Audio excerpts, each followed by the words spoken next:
Welcome to the Together for Education in Ames podcast, where we have meaningful conversations on the state of our local school districts. Schools should be a place of hope for children, where they can come and learn without fear of being judged and labeled. We advocate for unity in our student population and excellence in education. I'm Kira Werstein, your host. Hosting with me today is Jen Pinto. Today, we're going to hear a little bit about the experience of Jen as she went through critical consciousness trainings in the Ames School District, and how she was, these are my words, how she was basically gaslighted into thinking that she was a bad person, perhaps because of her skin color. So again, my name is Kira Werstein. I'm a college teaching professor and mother of 3 children in the Ames School District. And I'm Jennifer Pinto. I'm a teacher here in Ames Community School District. And tonight I sit here on behalf of my experience with the trainings in the district, not on behalf of the school district. Gotcha. So you're speaking on behalf of yourself just as an individual. Yes. So in our previous podcast, we have gone into more depth about what these critical consciousness trainings are. And another way you might hear this referred to is as an ideology, a woke ideology. And we have played audio recordings of the district equity staff as they lead these critical consciousness trainings. So if this concept is new to you, I recommend going back and reviewing those podcasts. To just summarize, I'm going to just quick quote what the district, how the district has defined critical consciousness training. This is from Dr. Anthony Jones. He's the director of equity. It is, quote, the willingness and ability to see how power and privilege are at work to systematically advantage some while simultaneously disadvantage others. Although everyone has biases, the power associated with dominant group identities, along with the institutional power possessed by those groups, enable the biases of some, not all individuals, some individuals to contribute to reproducing or maintaining systems that oppress minoritized groups and benefit dominant groups, end quote. So to put in a nutshell, and also in the context of the other resources that the district has provided to both family equity trainings that I have been through, and then also the teacher professional development critical consciousness trainings, to summarize it briefly, white people that are of the dominant groups, the dominant group identities, they put policies in place to oppress minority groups. Who are the minority groups? They are the people of color. So this is white people are working to exert their power and privilege over people of color to, quote, benefit themselves and oppress these minority groups. Jen, would you say this is an accurate summary of the critical consciousness training, or how would you describe the critical consciousness trainings? Yeah, my first exposure to any of this was through equity training. That's what I knew it as, equity training, a couple years ago. And yeah, we would have to look at pictures or read something and then be asked, now how do you view this from your perspective, being white? Okay. And just reading like the book White Fragility. By Robin DiAngelo. Mm-hmm. Yep. And so, yeah, that's a pretty accurate description. Okay. And so what did you think, as you're a white person, what did you think about this concept? Was it new to you that white people are oppressors? It was very new to me. In my years of teaching, I had never heard of some of the language that I was exposed to through these trainings, such as white fragility. I'm trying to think of some, the oppressor, the oppressed. Like, I know what those words are, but to then put them in the context of being white, I had never heard of that before. You'd never heard of a person to say that all white people have these characteristics. Right. I'm not in my 5+ years of teaching prior to coming here. How about in your lifetime? No. No. No. I'm the same. This was new to me as of about a year ago. So, now, when did you start to kind of raise some red flags in your mind? And or was there a point when you kind of challenged this? In the very beginning, it sounded great to me. I, of course, being the kind of person I am, I want equal opportunity for all of my students. Mm-hmm. I believe every student deserves the best education. Mm-hmm. They deserve the best. Yeah. And if that means a teacher needs to think outside the box, they need to do that. If that means that the teacher needs to bring something in that would help the student connect mm-hmm. to that learning, then do it. It takes so much to, as teachers, collaborating together with other teams, just to be able to help students be successful, especially if they're struggling. And so this was completely up my alley. This is what I was about. And then hearing words like, well, if a child is of color, of a different nationality, then they're going to be more of a victim or oppressed. And then if they have disorders, that's even more victimization, oppression. Mm-hmm. Uh-huh. And so then I remember even just sharing this information with my family, mm-hmm. My mom and siblings, and being like, I can't believe this. My daughter is half Latina and she has learning disabilities. So she is going to be oppressed and victimized, and it says that this is where she's going to land in life because of her skin and because of her disability. Because of what they call her group identity. She's in a minoritized group. So basically they were trying to tell me my daughter's outcome in life. Mm-hmm. And now thinking about this, and then thinking about what I taught my daughter in first grade. She's in 7th grade now. When I first found out about her disabilities, I taught my daughter she will be a victor, mm-hmm. not a victim. Yeah. And I taught my daughter how to advocate for herself within the school, with her teachers. I have taught her the tools that she would need mm-hmm. to overcome dyslexia, to overcome auditory processing delay, mm-hmm. to overcome visual processing delay within her classroom, to help her to be more successful. Mm-hmm. And I never once saw my daughter as a victim, mm-hmm.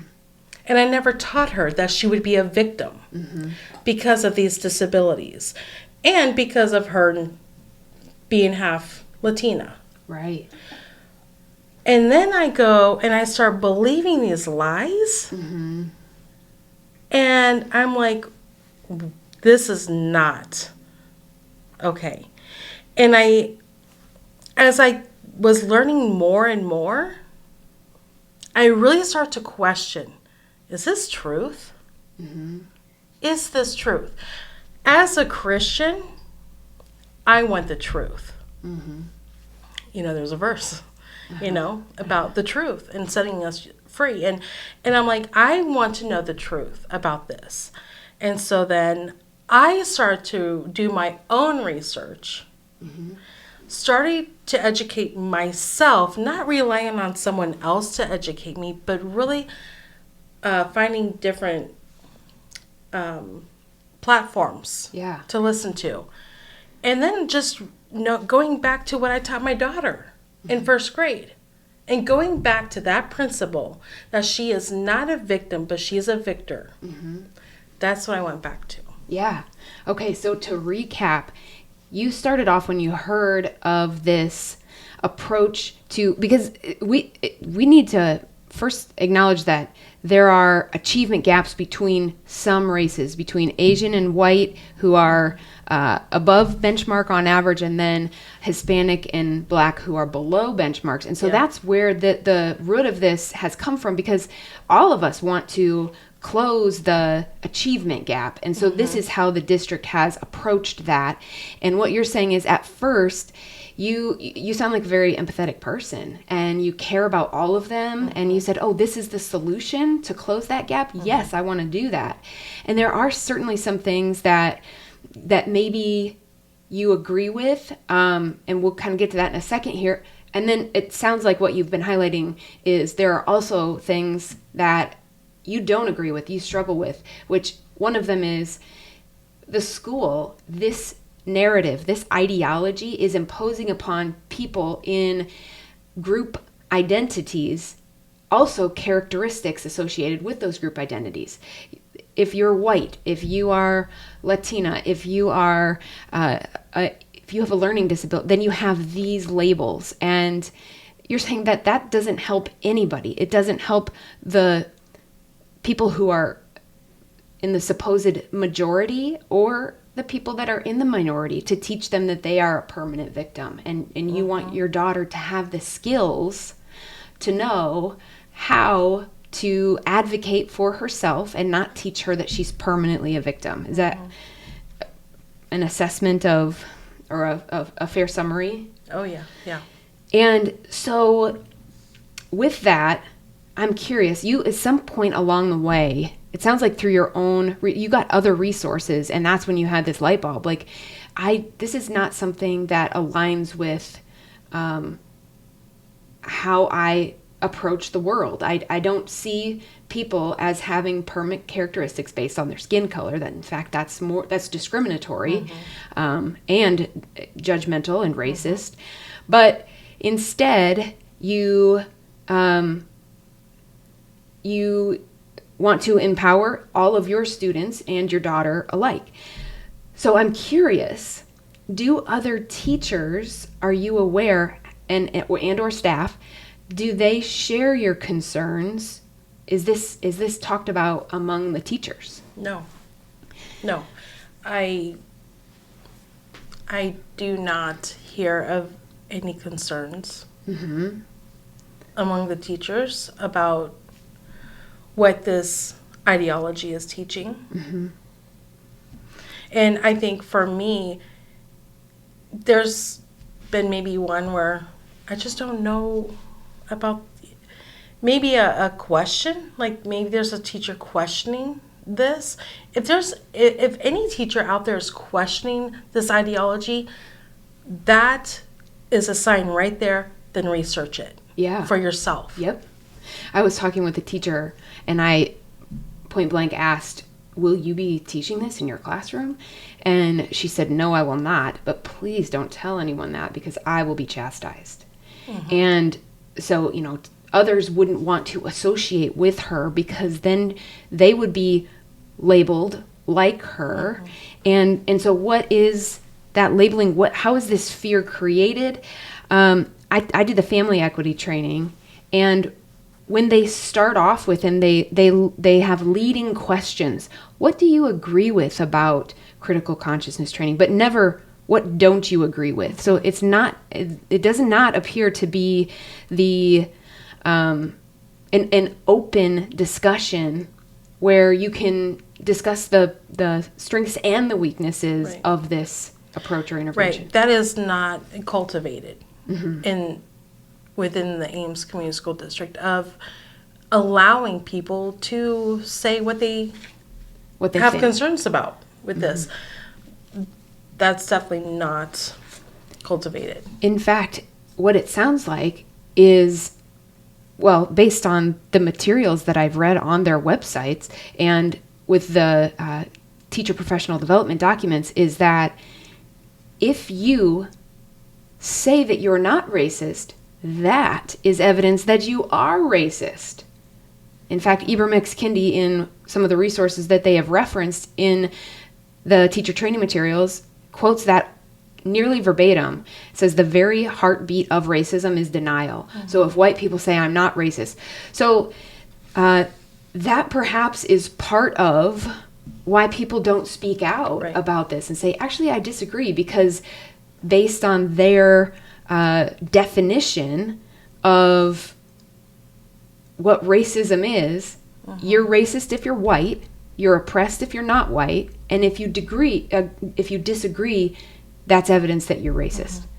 Yeah, and I had to go through a process within myself because I had been told that had been told to me over and over, and then it was a moment, and I think that was the moment when I broke away from this ideology. Is I had to search within myself, and I had to go to God. Yeah. And so, like, okay, what does this mean? I know who I am, and I know how I have been as a teacher since I started in the education field. And then to be told something that's not who I am. That was a struggle. But then once I got through that struggle, once I found myself again, it's like you can lose yourself in this ideology and believe the lies that they are wanting to put upon you. Right. And I went through a similar process, and what helped me to sort this out was because I reflected on that myself as a white person. And so what I needed to be able to sort this out myself, I went to Black leaders in our country and listened to what they had to say. John McWhorter, Candace Owens, and Thomas Sowell, and listen to what they say about this ideology that John McWhorter, with his most recent book, Woke Racism, how a new ideology is hurting the Black community. And so I'm listening from the mouths of these educators and leaders, and they're saying this does not help Black and people of color. It doesn't, and I think that is what's driving me to do what I'm doing in speaking about it, because every student that I come across, my students, I want the best. And if we want the best for them, then let's raise them up. And let's not make them a victim anymore. Absolutely. Let's make them victors because they can do it. And it's not based on their color. Right.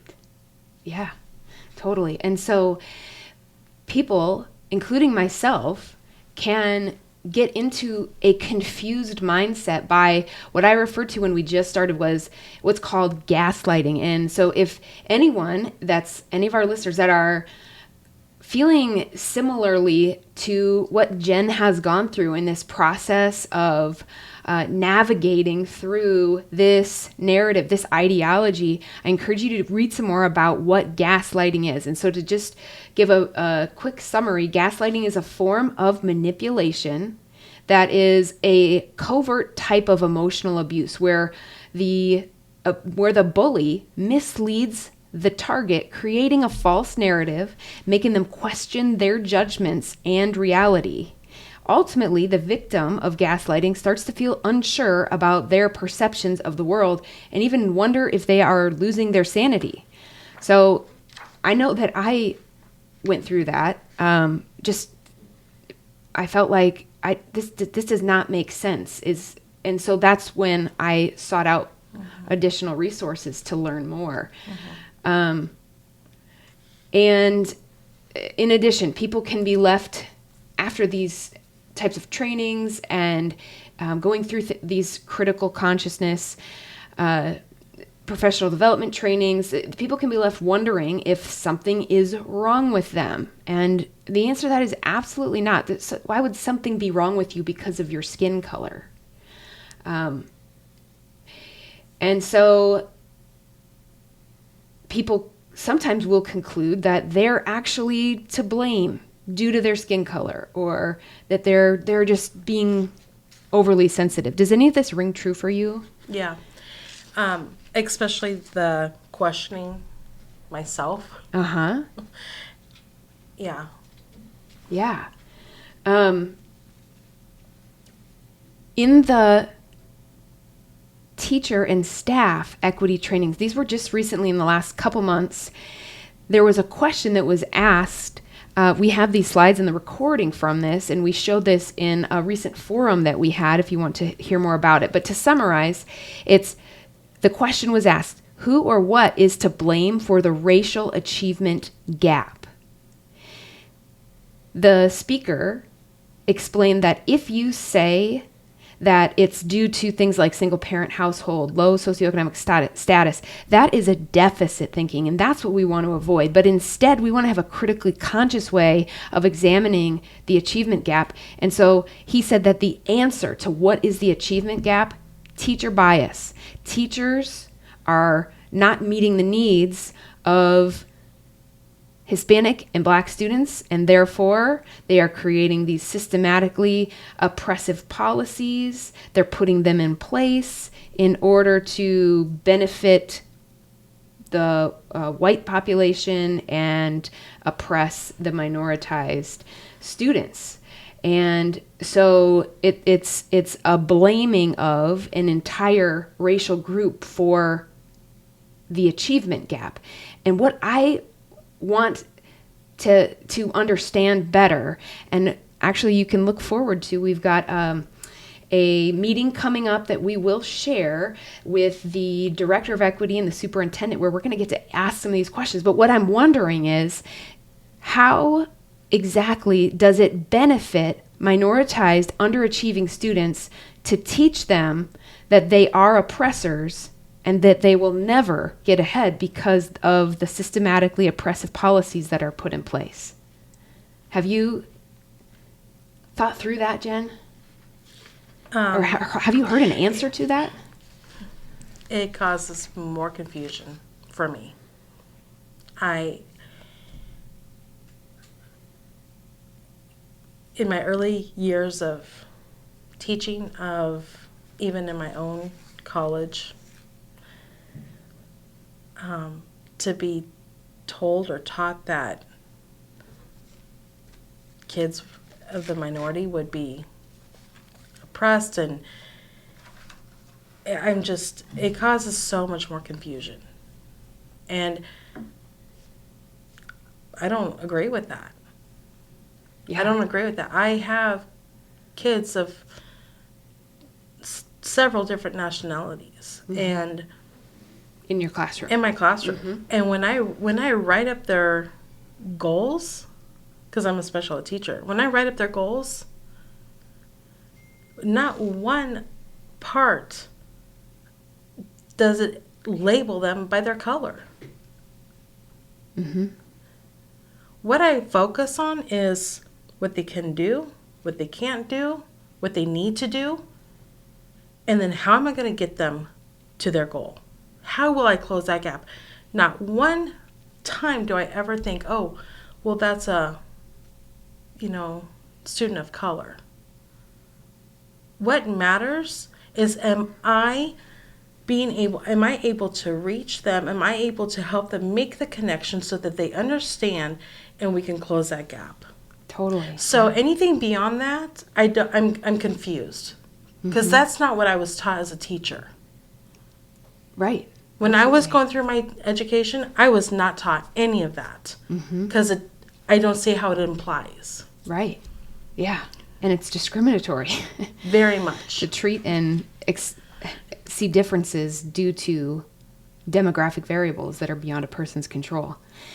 So this is a cultural movement of woke culture. It's created this narrative that, another part that's concerning for me is that this intervention, that is critical consciousness, is not supported with scientific research. I actually asked in the last forum that we had with the superintendent and administrators, what scientific evidence do you have that supports that this is going to be an effective intervention to close the achievement gap?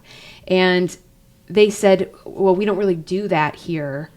We kind of make a hypothesis and then we try things out. Well, that's really, really concerning. Our children are not guinea pigs. We need to know that there is evidence to support that this is going to be effective and that it doesn't do more harm than good. So, and further still, to answer that question, there is no research that if you have a certain color of skin that you are inherently an oppressor or an oppressed person. So that's not even a topic. So ultimately, what this is coming down to is there are those who are of this woke way of thinking that have put themselves on this throne of moral superiority where they are the judge of morality of others. And they somehow have determined that they have a monopoly on positive virtues, and if you don't agree with them, then they use that as evidence that you are then an oppressor. I think instead, what most people would agree with is that that's actually the very thing that we're working to change. Judging people based on their skin color and giving them different treatment based on those demographic variables. So that's discrimination. Mm-hmm. Jen, what do you think that we need to do as parents and teachers? We need to start educating ourselves and not relying on admin. Mm-hmm. If something does not sit right with you as a teacher or as a parent about this ideology, then start researching. Mm-hmm. Ask questions. Go to people you know that are not falling into this ideology. Ask for resources. Ask who to read, read to become more educated on this topic. Totally. I totally agree. And so save the evidence, discuss with others. Mm-hmm. This is confusing to me. What do you think? And then ask for, can you give me the evidence that mm-hmm. supports this way of thinking? And not just a reference. We need to actually have the study. Then go to the study and read the study. Is that actually what the study says? And then I would add also that ultimately we need to speak. Yeah. We have to say politely, respectfully, and unapologetically, I don't agree with that. And it doesn't mean everybody needs to go and start a podcast, but in our small conversations, either in our professional development workshops or even just side conversations, we have to start saying this out loud.